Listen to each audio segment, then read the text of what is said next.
Hello, so today we're joined by Terri. Terri, would you like to introduce yourself?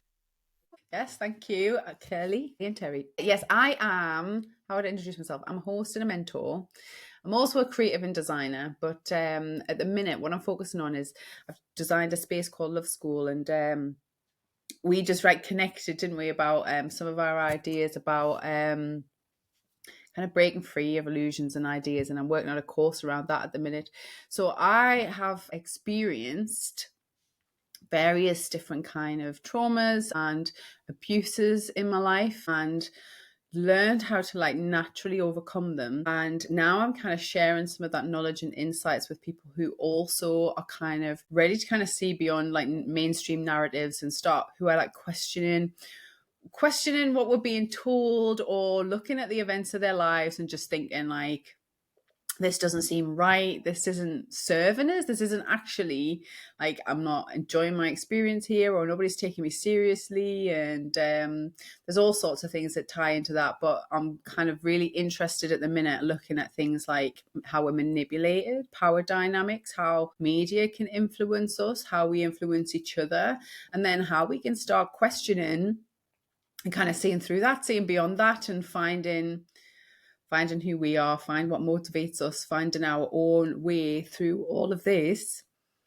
to keep ourselves kind of right, to keep ourselves and our health and well-being, connect us to our humanity, and kind of face the reality of our situations and take us probably in a more preferable direction than where it seems like we're potentially being coerced and led, which isn't Yeah, I always think great. it's really difficult, isn't it, to get in touch with that gut feeling and that gut, like, this is who I am and this is where I'm supposed to be. When we get fed so much propaganda and information and other people's agenda, and we're not encouraged to sort of look within and kind of get in touch with your gut instinct. Not at all. And I think for me, tapping into that, it's been life changing, because I had early abuse and things. It's part of that, but actually, I think we're conditioned intentionally from school, and it's happening younger and younger now. Actually, it's a bit bizarre what's going on in nursery schools and things when you look at that, but we're just conditioned to not follow that natural drive, our natural instincts, our they're all there for a reason. We have fear responses, or we have them GB responses for a reason, to kind of make us see what's not right for us, to direct us through our life, to know when someone's crossing our boundaries, all these things. And And there was kind of, danger as well. We're yeah, being exactly, I say, encouraged to ignore danger signals. all of it, and it starts off, you kind of think, well, it's just to kind of create a level of order or civility, is that the word? Where you go to school and you taught to, ignore yourself if you need the loo, ignore when you're hungry, not, go be forced to go to school in the first place if you don't want to go, and all of this stuff. And it starts off quite small, but actually, when it was someone like me who was actually having things going on that really weren't right, there was no, that just was the normal. And I thought, oh, well, I'm just supposed to pretend. I'm just not supposed to go along. And it became my pattern to kind of just suppress and ignore all of my instincts that actually, when I look back in retrospect, were always right. Yeah. When I meet someone, you talk, not, don't judge people or whatever, and different things like that. And I'm not, I wouldn't say I'm a particularly judgmental person, but it would be every now and then you'd meet someone and you'd just be like, I just not. But don't show it, be Hmm. polite, go along. And I would go along with these things. And gosh, what unfolded would just be something I really didn't want to unfold, or take me down a path I didn't want to go down, or whatever. And my life became like a mess. My life became an absolute mess. So I was obviously naturally really confused. I didn't know how to process any of my emotions. I'm having all these connected thoughts. I'd had so many traumatic experiences and just ended up in places where I just didn't even understand or want to be. My mental health was a mess. And then I was trying to get help for my mental health, and question some of the things that were going on, but I could barely even talk about it and get my words together and stuff. And all I was offered was things that weren't helpful. a few counselling sessions here, or pills that led me to all sorts of other terrible situations. And it got to a point where it was like, well, I'll tell you a little story actually, sorry, to save me going off on one. I, at this point, was homeless. I didn't have anywhere to live, and I was staying with some friends on their farm, right? And it was lovely actually. It was a really nice period of my life, but I had stuff going on, we'll say that. And we were sitting around a fire talking about it with some friends, and I was just like, I just feel like nothing's making like sense. Like everything is falling apart, and whatever I try and do, it's not working, blah, blah, blah. And one of the women said to us, you know, you don't need to unpick your entire life. You just need to change how you feel about it. And it just like, this, just, you know, when you have it, you know, in the cartoons where they go bing. Yeah. Just had this like realization moment. I was like, oh my God, she's so wrong. That's all I've been doing my entire life, is trying to change how I feel about it. Been trying to like suppress myself and everything. Maybe I do need to unpick my entire life. And I was like, I'm going to trace this back. I was like, I want to figure out what went like wrong, like what, like I need to figure it out. And that just kind of basically like started a whole process of unraveling and unlearning everything pretty much that I've ever was taught. And it's So been quite a journey, because that kind of went through from like dynamics, from schooling, from what I believe to be how we look after our health and well-being. And it just took me down some rabbit holes of really having to look at what is manipulation, how we're manipulated, what it means to be human, what support is, what is the power dynamics going on here. And then it was like slowly everything started to come in my awareness, and it was like that's why I've kind of believe, because I believe that this happened, because I believe that this happened. And the more kind of, I call them like illusions, the more illusions that you buy into, the more not quite realness, ideologies or manipulations, whatever it is, abuses of power, the more of that you believe in, the more you're being dragged away from what is like natural and innate in us, a natural guidance system of this is safe, this is not safe, this is right, this is wrong, this is good, this is bad. Do you know what I mean? And it's not even about switching everything into those black and whites, but it is that simple in your body. Like once I tap into my body tells me all these things that I need to know. You know what I mean? My body tells me if this environment's good for me or not. My body tells me like what food I need to eat. My body tells me if something's like making me feel like tense, like, oh, that's yeah, probably something to be looked at and addressed. And yeah, it's been quite, we were chatting before, weren't we, about like social media, bringing that all into it and everything. So it's been quite a journey. definitely. So what sort of age were you when you had this realization on the farm that you were sort of on the wrong track, as it were? Oh God, quite old. Well, old, not really old, but I wasn't like young. When did that happen? That must have been about 7 years ago, I think, 7 or 8 years ago. So I'm 40 now, so I would have been in my early 30s.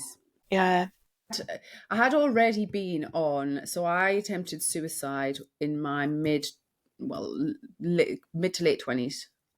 I'm not very good at times and dates yeah, and all yeah, that, sorry. And especially when trauma's involved, it's a really yeah. fluid thing for me. I kind of have these significant points of things that happen, but it's hard for me to trace them back always. But I had quite a significant, that was obviously also a significant event. And from that point, when I attempted suicide and then obviously didn't die, I'm still here. That was that was a massive change in my life. So from then I had to embark on a recovery journey. I really had to start like addressing what was going on in my life, because I'd had a lot of trauma prior to that. Like I say, it was like I'd accepted so much misbehavior in my life and so many cross boundaries. It was my normal just to be involved with like people I really shouldn't have been involved with. And I had a lot of sexual abuse trauma going on, rape trauma and things like that. And it was just all sorts was happening that was really deep, dark, not good.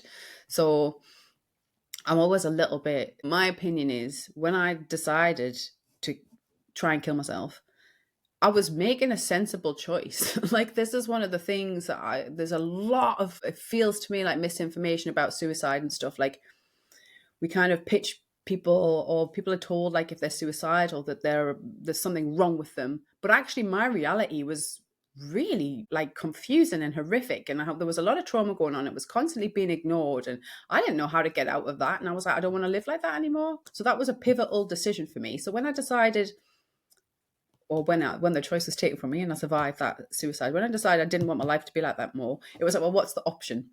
So I had already spent quite a lot of time realigning my life, or attempting to realign my life. And the way that path took us was, I went down like a spiritual route. I got very much involved with, I had to, because I actually channel quite a bit. I get quite a lot of mediumship stuff. So I had a lot of stuff to sort out, right?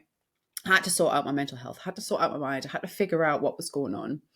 And I took that through like more of a spiritual path. So, which was very beneficial, but then also because I was kind of getting led again a bit, I wasn't quite in my ability to discern. And a lot of what was coming up at this point when I was ended up on the farm was this kind of love and light idea. It was like this toxic positivity, like, don't ever have a negative thought, or you need to control your feelings and all this stuff, right? And I'm just like, but that is exactly how I ended up in the previous, like, Mess. mess. Yeah. You know what I mean? It just started not feeling right again. And I'd spent so long trying to always be, be positive and doing all this stuff. And I did have some really positive experiences. Do you know what I mean? It's not like denying that there's no positive outcomes to all of that stuff. But it was like anytime I was trying to talk about trauma, or I was trying to like make sense of what was going on with my emotions and my mental health and all that. Because at that point, I genuinely believed maybe I was like broken. Like, I just thought, I'm not doing it right. Like, I'm doing all this positive stuff, and I still feel like I was still getting triggered all the time, and I couldn't control my emotions. And it was like, oh, just change how you feel, just change how you feel, But you can't. You right like out. people are like multifaceted. We have all these emotions. They're there to tell you things. You need to listen to your emotions. Yes. And that, like I say, and then that moment there was like, it was just ping, like, you are so wrong. Sometimes you need that. Like, I think sometimes you need a kind of, and it wasn't even as if she had any malicious intent. She No, she just was trying to help you. had the experiences I had. And it was like, if I've been trying that for so long, if that was helpful, I wouldn't have been in the situation that I was. Because actually the reason that I ended up homeless was because of a trigger response that got completely out of control, because I couldn't handle it. I wasn't regulated, and actually that kind of pivoted is when I started doing that. So one of the things I do is called life design, and I literally started to strategically design my recovery and my life. So I kind of went a bit, I started questioning everything, but I had to be a bit organized, because I thought, well, what's the patterns of my life? My life was chaos, and I was just going along all the time, and I wasn't really planning or paying much attention to anything. Like, I had goals, or I had intentions and things, but I thought I'd never actually questioned. And so since then, I mean, the pendulum may have swung at some points. I've been really strategic about a lot of things. So I started collecting data. I thought, well, I need to collect data. I need to figure out what works and what's not, what doesn't for me. And I need to get real with what's going on with my body, and what's happening when these like stressful events happen and all that stuff. Like, I needed to start to analyze things and follow them back. So I generally now, and through this process, I do a lot of journaling and shadow work, I call it. So like looking deep into all this subconscious stuff that was driving it. And that's how I've cleared a lot of these illusions, gone through a lot of conditioning. Because once you start questioning yourself, it's amazing, these threads that you follow. I've had to do like a lot of inner child healing and things like that, which is all linked with the shadow work. But then the life design part of it is like literally starting from a design mind of pay attention to what's happening, gather your own data, do your own research, figure out what works for you, get rid of everything that doesn't, and focus on that. And for me, that kind of, at that point, started with kind of body work healing and things like that. Like energy healing in one respect had helped and things, but my body was like physically having these physical trauma responses. And I think especially a lot of women, we have that, and we're so used to living in that, right? We're so used to living in that chaos of trauma responses. One, because we've been told to repress so much of our emotions, and then we're supposed to have emotions. Like women have fluctuating hormones. We're supposed to have like a natural cycle. That's part of being a woman. We're going to have these ebbs and flows, right? And even that I used to suppress. Like I didn't even know my own cycle. I didn't even know my own menstrual cycle. Well, we weren't taught that. I mean, there's a lot of information out there now, but we didn't have that when I was growing up. When I first started menstruating and all of that stuff, I didn't know anything. I just, oh no, it's here again. Do you know what I mean? And having to deal with it. But and I know, like, getting feedback that I was being snappy and stuff, and I'm like, but that was something that I was told was bad, and that I shouldn't be behaving like that, kind of thing. It was a problem to be solved rather than like investigating what was going on. And do you know what I mean? There was no thought behind it. That is the life of being a girl moving into a woman. Like, you can't, don't be angry, don't be upset, don't question, don't push anyone's buttons, don't piss anyone off. You know what I mean? It's just like, so we're taught to repress all this stuff that's like natural as part of our growth. And it's quite shameful as well. Like talking about periods back then was like embarrassing, and well, it still is, but like it still is. I roll my eyes because I'm like, God, you think it would get better, but it doesn't. And actually as well, I was on, from about 14 or 15, I was on the pill, and I figured I worked out I'd spent at least a decade on artificial hormones to control my periods. So that's a whole other thread. I didn't actually know who I was without artificial hormones, because I was either on the pill or I was on the injection, or I got that depot implant for a while. And all the while, this whole time, was like dealing with anxiety and depression, heightened like emotional regularity, all that stuff. So when I had that realization, I kind of started there and like started looking at my body, what was actually going on in my body, which was like really focusing on like the things that I can control about that, like paying attention to my food and my fluids and my exercise, my movement. And I was reading up at the time a lot about somatic work for trauma, because people, it was almost as I felt like I was being gaslit, like, and told like the trauma was in my head. And I was like the trauma response is like, I'm like, how can it be a mental health problem when it's in my body? I'm like, yeah. When I was triggered, it was like my entire body. Like, so I wasn't even thinking, so how can it be a mental health problem? Because I'm not even thinking, I'm just in this like heightened state. So even that didn't make sense. So like I say, I was questioning even that. I'm like, how can it be a mental health problem if it's in my body? I'm like, it can't be a mental health problem if my body, like, I'm not imagining it. It's definitely real. Yeah. And there's definitely it's so connected, isn't it? Yeah, honestly, it is. Like I say, it was a proper unraveling. So I started like looking at that, like just gathering data on myself and doing body work to release the trauma. And I mean, it took a little while, but once I started to do that, and I was off all the hormones and all that, and just getting used to myself as a natural person, getting used to my cycles and releasing the trauma, I realized like just more and more stuff kept coming up. And that was, so I think that period was around 2018, 2019.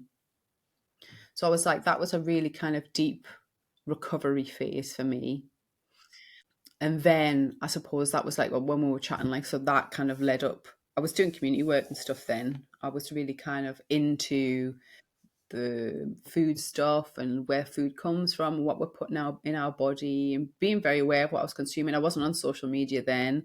I didn't have a telly. Like I say, I was kind of moving around sofa surfing, and when I moved like back in my house, like when I did get settled again in my home, like I don't really have a TV or anything. Obviously I've got a phone and I've got a computer and an internet connection, but I'm very careful about what I watch, what I consume. I try to keep that really under control, because I did have that, I call it my past life, but I did in my previous life, like I was in the media industry and stuff. So I kind of know the power of that. And I Yeah. knew already was aware of that prior to any of this happening, which is part of the reason why I was trying to keep my life kind of really grounded anyway.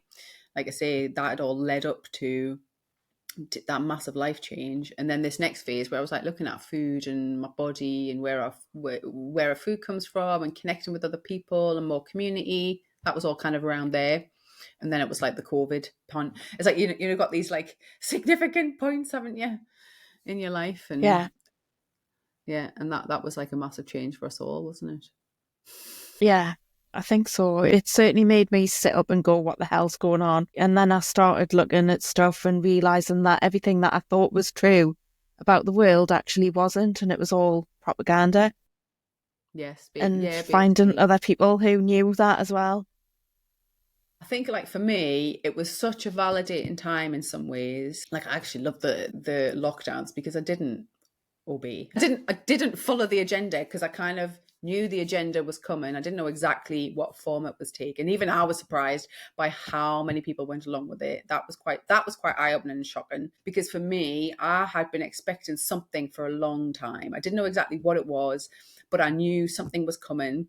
I kind of had like intuitive downloads and information about that. I knew something was coming. I didn't know what it was. And because, like I say, I hadn't even really been on social media or anything, it was quite funny because I remember I didn't even know the lockdowns had happened. I was actually, and which I'm so pleased, like it was such lucky timing. I'd actually had just managed, I got in my house. I just saved up enough to go to visit my sister who lives in New Zealand. So I'd actually been in New Zealand for like 6 weeks, and came back in the February. So we knew there was something about a virus going on. It was like, but we had been busy in New Zealand, like catching up with my sister and meeting my little nephew and all that nice stuff. And then I just kind of got back, and like I say, I don't have a TV or anything. I don't watch any of the news. I don't buy any newspapers. I intentionally avoid it. I wasn't really on social media then. And I went to the shop one day, and this woman came up to us all in like it was one of the, like so surreal for someone who, like I say, hadn't been watching the news or anything. I walked in the Mhm. shop, and this woman had this like thing over her face, like a mask, one of those plastic things.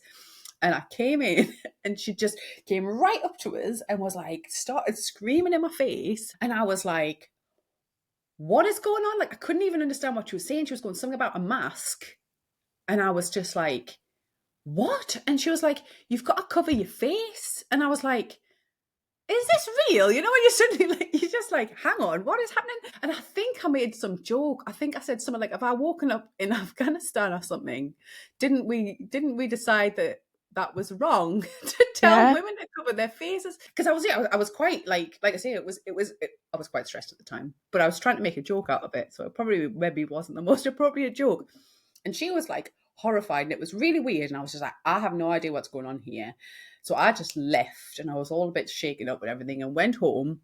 And I thought, I better see what's happening. And then, it was just like, are you serious? Like, I had no idea about this mask So where did you thing. And find out? How did you find out about things if you weren't on social media and you didn't have a TV? Where did you find out? well, that was it. That was my first exposure to the virus thing, In really. the supermarket. Going into the local, sorry, my supermarket's a local co-op. It's like a Right. tiny, like a little shop, you know what I mean? And just being Uh-huh. confronted with this woman. And so I had to so I did, like, I realized then what was happening. So obviously I kind of did a bit of searching about this whole mask thing, because it was like the masks first, wasn't it? Like, you've got to wear a mask. And then, but what's funny, because I had, in that period, obviously I was stopped from working. I was stopped from doing the community projects we were doing. We could still do some of it outside, but I couldn't host sessions. And I was like, oh God, I need to find a way to like, how am I going to like make a living? Like, how am I going to make money? Like, I was not in that group of people who got furlough or any of this stuff, right? It was suddenly just like, right, you can't work. And, it Tough. was, I was like, oh, shoot, what am I going to do? And because it was quite validating, actually, what was happening, because of the previous experiences I had, I just started making videos and stuff. It was like, they're actually really cringy when I look back at them now, but it was my first, like, just, I thought, well, I'll just do social media stuff. I was so naive. And I was like recording videos about natural recovery and about propaganda and They were like the first ones I think I did on YouTube. And I started publishing on my Facebook, which I had the Facebook like for years, but I'd never used it like in any sort of proper publishing capacity. So I think I started writing and doing stuff about, I was sharing my videos, and I was telling people, because I had obviously been doing all this stuff about like food and natural recovery, and I was basically just telling people they could like what they could do to look after their immune system. Like they didn't need, because there was all the talk starting about vaccinations and stuff, and I knew I definitely wasn't going to have a vaccination even before they even mentioned it. I knew it was coming, and I thought, well, there's no way I'm doing that. And so I started like just basically like sharing stuff and like telling people about how you can improve your immunity naturally and all this stuff. I had no idea the trajectory was going to go really with full on. I was really genuinely surprised with some of it, with the full on lockdowns and just all of it. It sounds so crazy now, I think, when you look back. Does God, it was it like feels like a insane. dream? Yeah, honest. Well, it was, because it was like basically it was an orchestrated, mass trauma. Like that's what it Yeah, was. That's why it like was. it I was. felt like I was in an abusive relationship with the government that I couldn't leave. Yeah, that's It was exactly what it horrible. was. And that's what it was highlighting for me. So Yeah. I did write the blog, and I did some stuff about forced vaccination being, I was comparing it because I had my own stuff going on about, I was looking at power dynamics and dynamics of like between men and women and rape culture, and then this, and I thought, you can't force me to put something in my body. I'm like, that's exactly like the whole patriarchal conditioning of, being a woman. You have to, well, not even just women, they were going after everyone at that point, but it's more like the energy dynamics, that we're in power, we're in charge, and we want to stick this thing in you and you'll do it, and we're going to coerce you into it, and we're going to condition you to think it's for your own good and all this. And I'm like, oh my God, it was just bringing up all of this. Like I could just see the pattern. That's what I'm trying to say. I could see Yeah. the pattern all of a Yeah. sudden. It's grooming. It's exactly the same Hmm. pattern as when pedophiles groom children, abusers groom women. It's the same pattern. And once you can see the pattern, it's like suddenly you're like, that was a really hard situation, because just because you can see the pattern doesn't necessarily mean you can get out of it. Although I did actively do as much as I can in that period. And I don't know, it's probably going to annoy a lot of people, but the lockdowns is one of my favorite times, because I wasn't locked down and everyone else was. And it was like, and I live up in a really rural place, so I wasn't in the cities or anything like that. And it was just amazing driving around with nobody else around and Yeah. going to all these places. Like, I would go somewhere where you would normally bump into people, and it was just like all this, like nobody was there. And it was kind of surreal, but it was also really quite liberating for me. Yeah. Possibly it still triggers people, I think, this day when I say stuff like that. But I just knew it was coming, so I didn't comply. I thought, because I had all this awareness of that it was just a power play, and especially the way that they did it, and it was an endless stream of propaganda. All that did was reinforce everything I'd known about, like, say, propaganda, how the media works, the this against them narrative. It was like you could plan it. Like I could literally have planned it was like I was 4 steps ahead of them.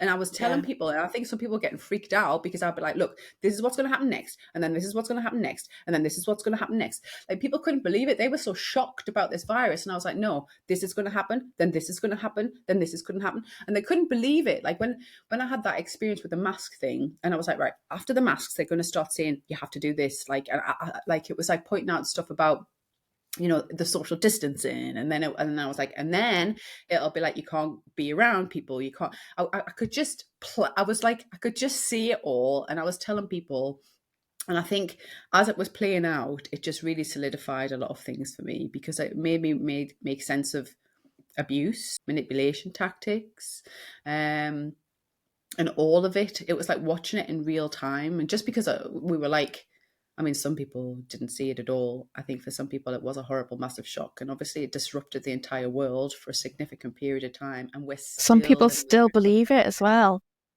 Oh, yeah, yeah, yeah. I forget about Yeah. them. Some people still Yeah. People actually, still believe. despite all the evidence that keeps coming out. And I there's now like posted a cartoon of Bob Moran, who's the cartoon of the grandparent hugging the child.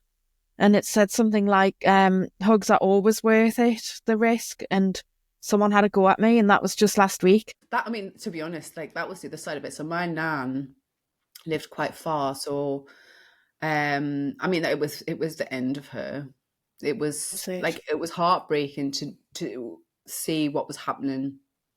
And that's like, that's the other side of this, where it's like, it's not just an illusion.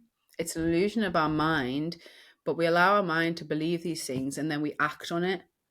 And what happened was a lot of vulnerable people were ended. I mean, that is just the reality of it. Like, nobody knows when someone's going to die and stuff, but my nan had a fairly good quality of life. She had friends. She had her little routines where she went out. She wasn't in brilliant health, but she was in good health for someone her age. And her just watching her decline from the lockdowns, completely losing her confidence in her social life and just getting used to being in the house. And then she was just terrified after that to even go out. She just was scared she was going to fall over or catch something or whatever. And then ultimately, in the end, ironically, like it was couple of years later, in 2022, she moved house because her health had declined so much, and then caught COVID. Went 2 whole years without anything and did all the vaccines and all that. Caught COVID, and then that was it. She ended up in hospital, and then it just immune system and everything went down, and then she ended up dying over the next few months. And It's really sad what happened to vulnerable people.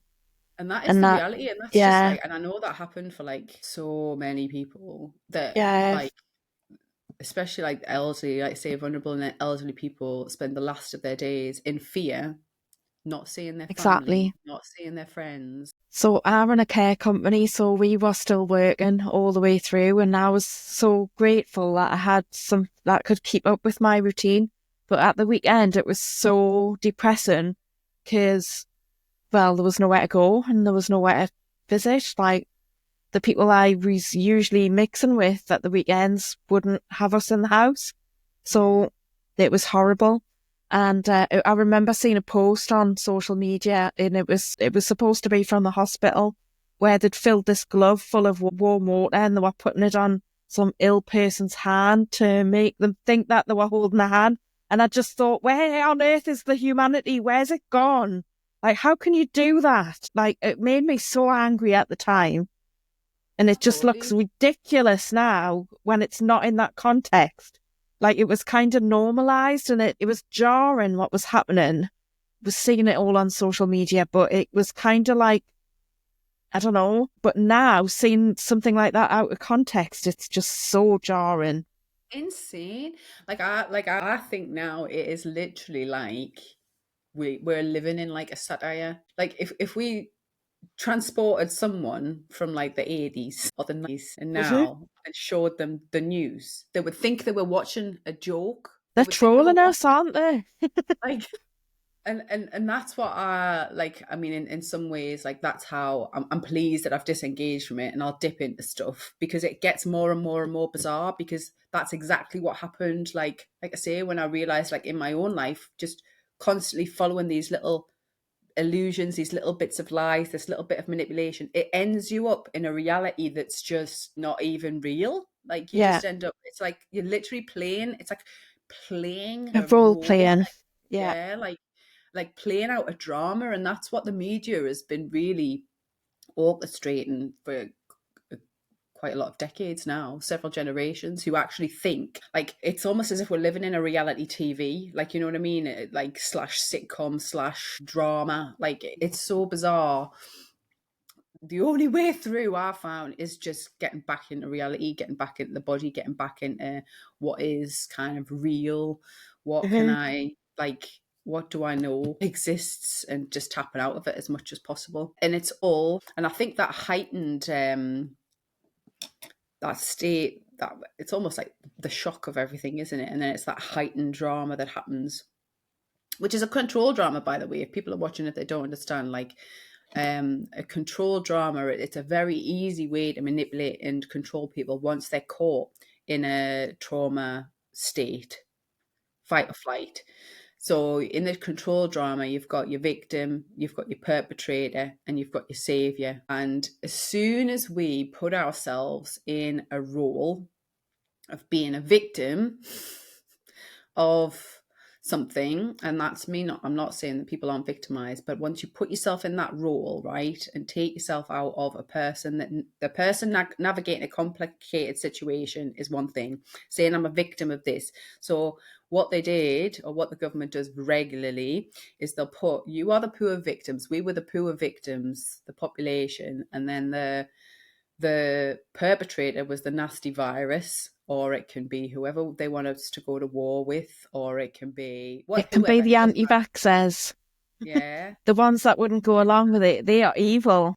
yeah, we're the perps, we're the nasty perpetrators who are trying to hurt you, and then they are the saviors, and they get to come in, and all that is a transference of power. That's all the control drama is.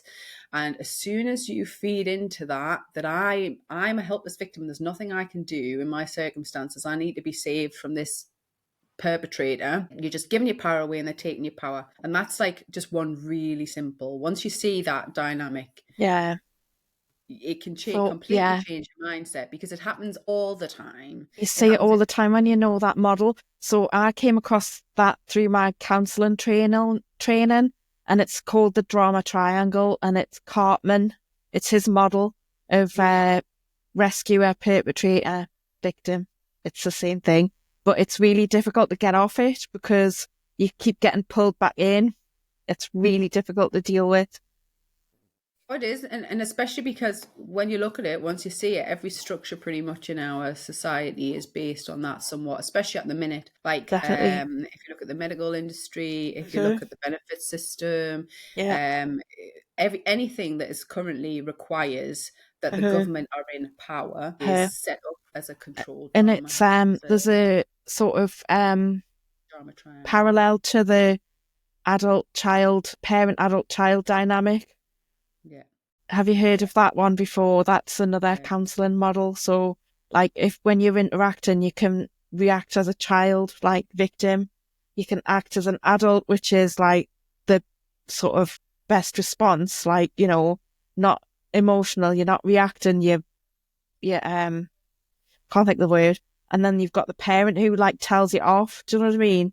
So yeah. that's another way of looking at it. The Yeah, that was really helpful for me when I was that was one of the things that brought in when I was going through counseling. Well, actually, it was really great therapy, not just counseling. It was really great therapy I had from rape crisis.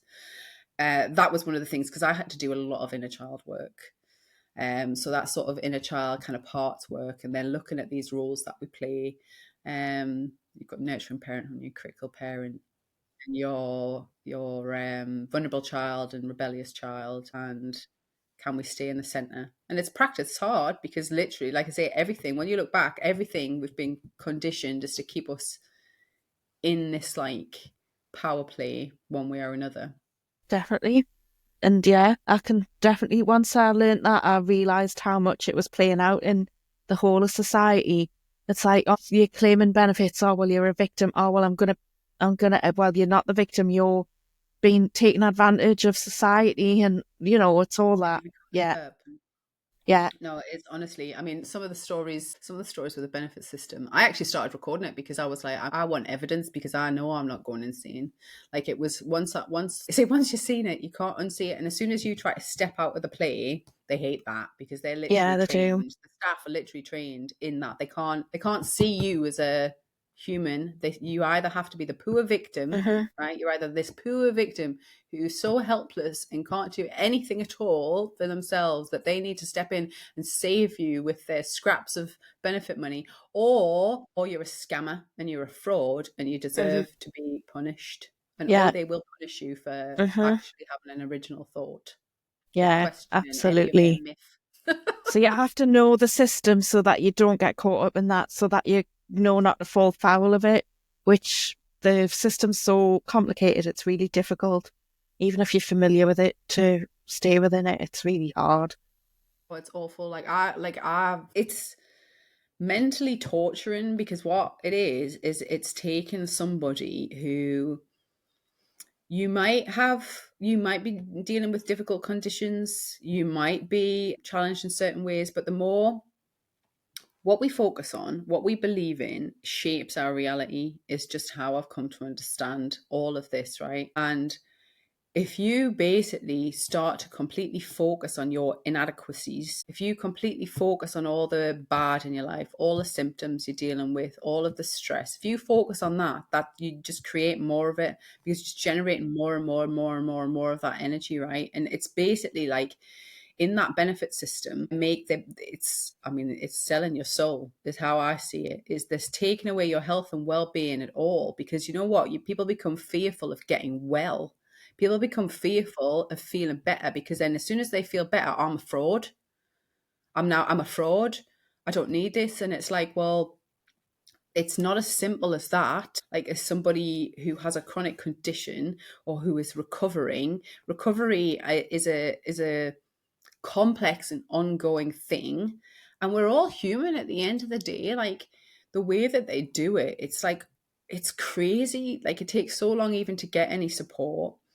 But it's like we're not given any reprieve of humanity to grieve in times when we need to grieve, to rest in times when we're burnt out or stressed, or just any of these natural, normal responses that happen as just part of being human and just living.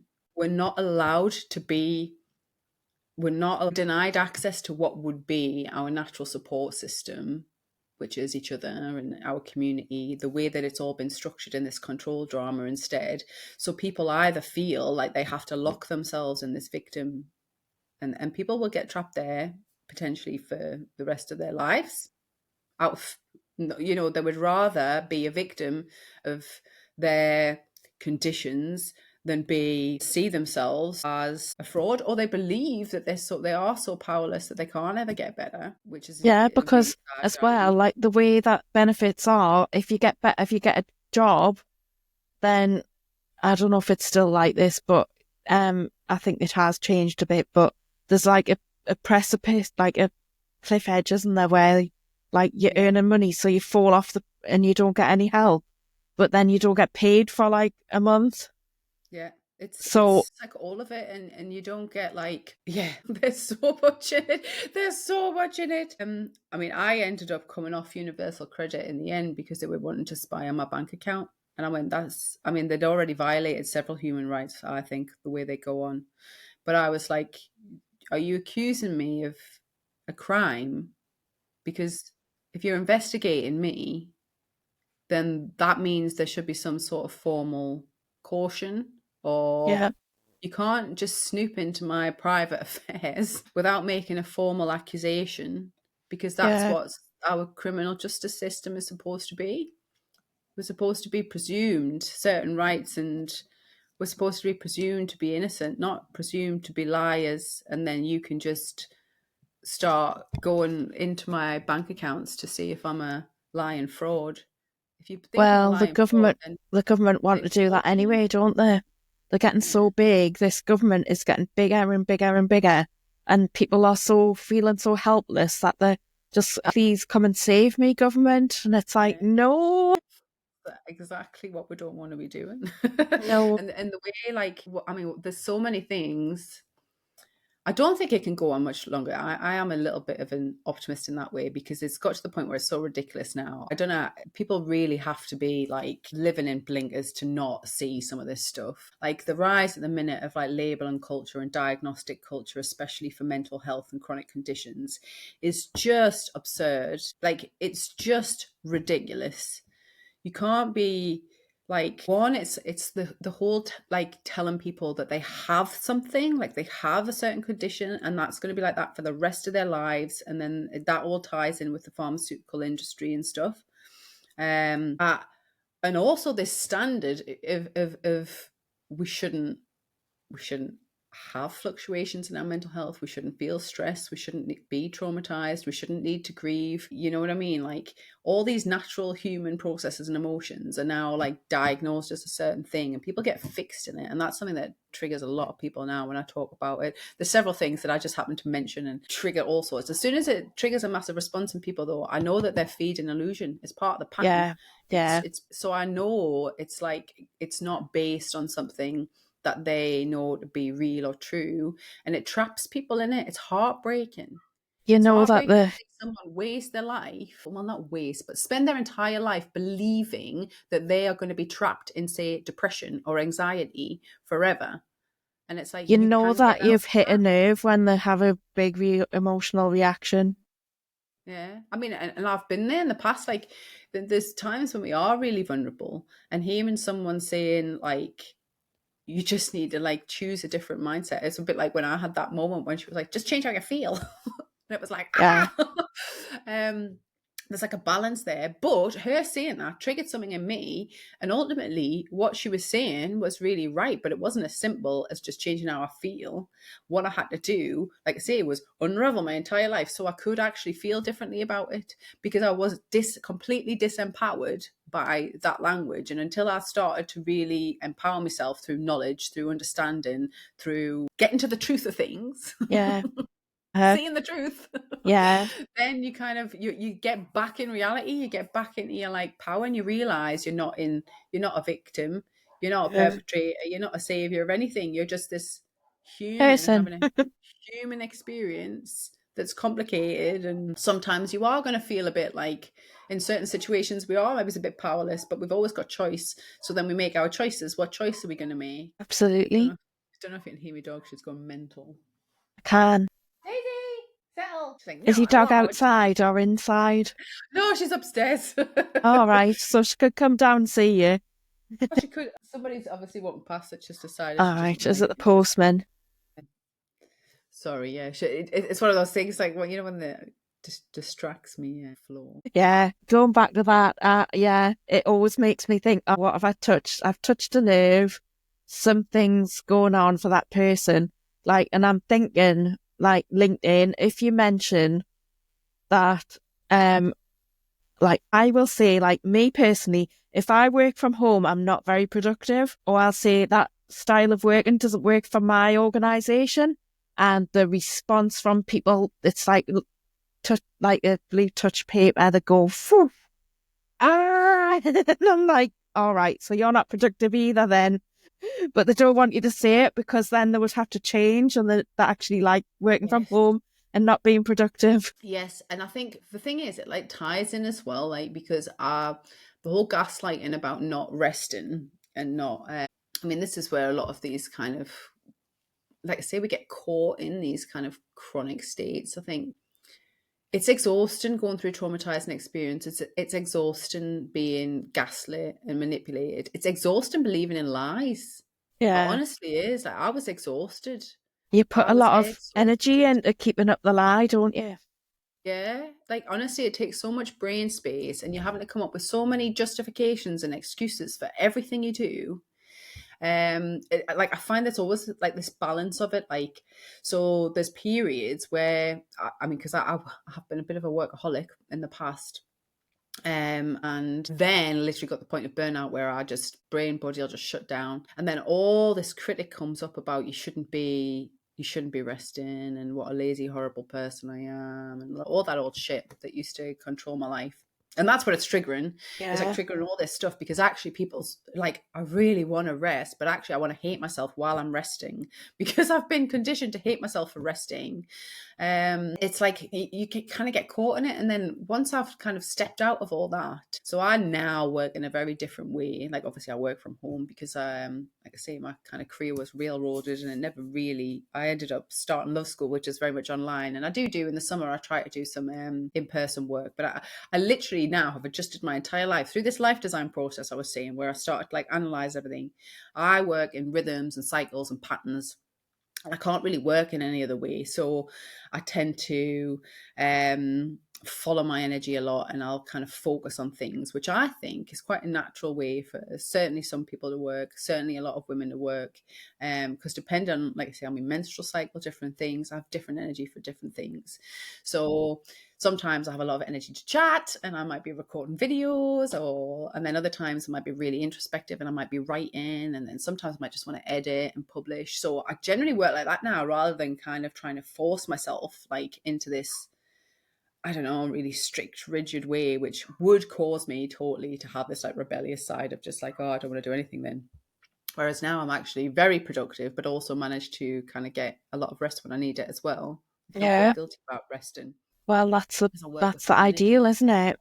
I think it is Well, important to accept what you need and listen to your body and work with what you need to do. Well, what's mad, right, is when you look at the history, a lot of medicine and psychiatry, anyone who looks into that, most of it is all catered to men, certain kind of body type, body system, and all that sort of thing. And I think, again, this is really triggering for a lot of people, but I've dipped in and out of this. So this is not me talking from like some like theory, right? I've dipped in and out of this medical support diagnostic culture.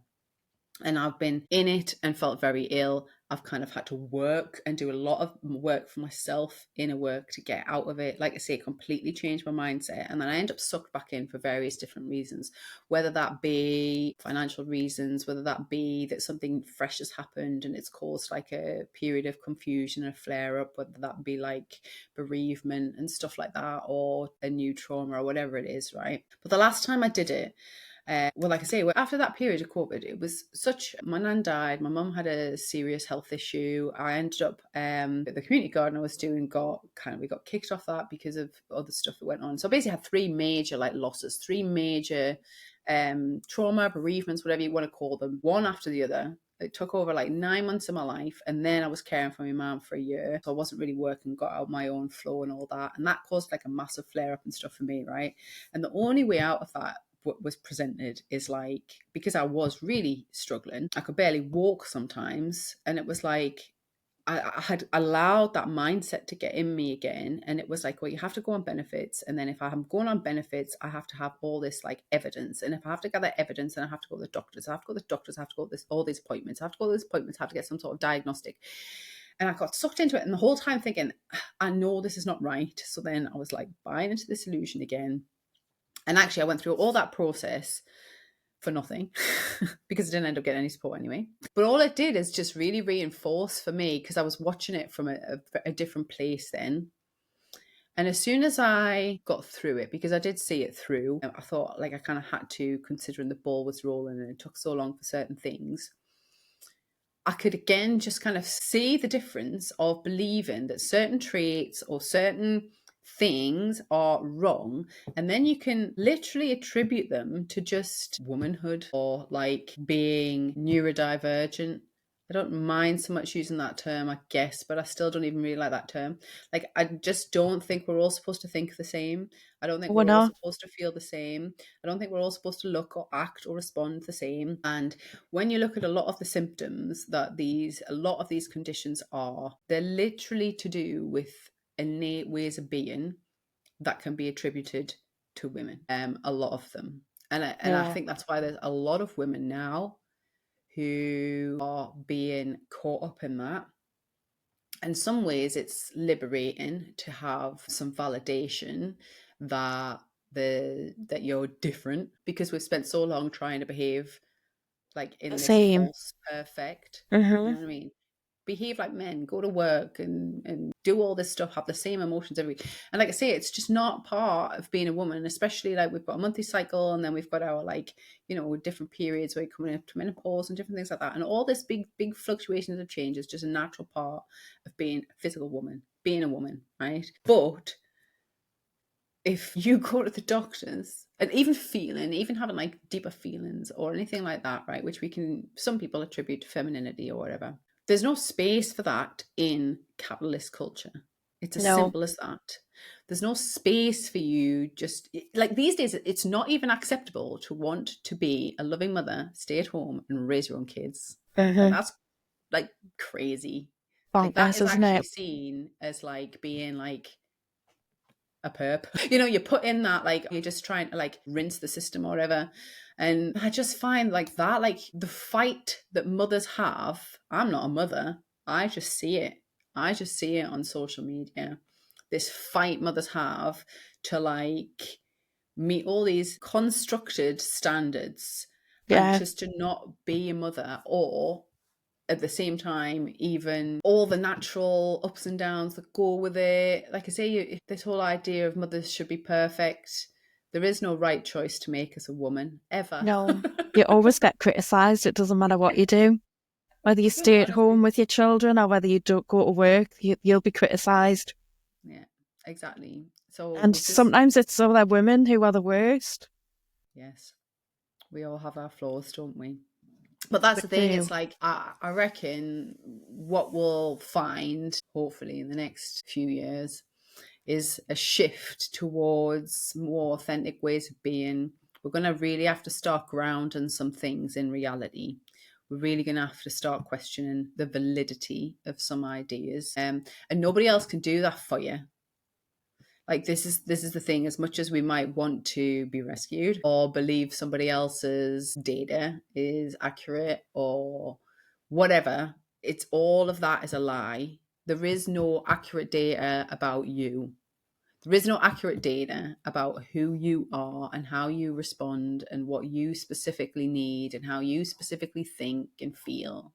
Doesn't matter how many research studies or labels or whatever. Like, I think we're getting to that kind of critical point now where, well, actually, we'll be presented with a choice. I reckon there'll be like some sort of like, there's a lot more people, I think, who are like us, kind of stepping out and questioning everything and starting to figure out different ways of being, challenge the narrative, have conversations.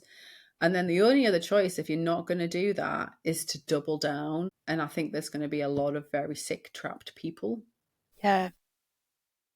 It is concerning, isn't it, when you look at how many people just go along with what they're told and make themselves small and ill Sick and and ill, and yeah, we only get this one experience being like ourselves and stuff. Like I say, yeah, I kind of try to bring everything back to that, like to my own spiritual awareness that's come. Like, we only get one life as the person we are in this body in this time now, right? And there's no right or wrong way to do it, but honestly, if you're spending your life in fear and you're feeling like shit all the time, what have you got to lose by just looking for different, asking some questions? absolutely. Absolutely. just Well, just looking for something different in it. yeah. So, Terry, thank you so much for coming on my podcast. It's been amazing. I've loved talking to you. It's been eye-opening. If people who are watching would like to follow you or find you, where can they go? I do have a Facebook profile, so you can search for Terri Lee-Shield on Facebook. That's where we're connected, isn't it? Yeah. If you're interested, right, in this sort of stuff, I've got content on YouTube, which is Love School UK. I think it's loveschool.uk on YouTube, or go directly to loveschool.uk and all the links are on there. So there's my blog, there's a podcast that I record as well called Love Fools, and I'll link over to YouTube and stuff. And if you're really interested, there's this, like I say, I'm developing this Freedom from Illusions course, which is not for the faint-hearted, but that's a meaty deep dive into like how we create our reality, questioning things, what makes up truth, how we see manipulation, how we see power dynamics, and then literally how all that is used to kind of condition us to think and see and respond to life in a certain way. So if like people really want to dive into that, then I'm really excited for that because I've been working on that for quite a long time. So Yeah, really interesting. I'll put all the links. If you send me the links, I'll put them in the description when I post the video. yeah, definitely. But it would be great to get over to on Facebook as well, Love School UK, or my personal one is Terri Lee-Shield. It's always good to connect with people who want to free their mind, free their heart. Brilliant. Thank you so much, Terry. Thank you.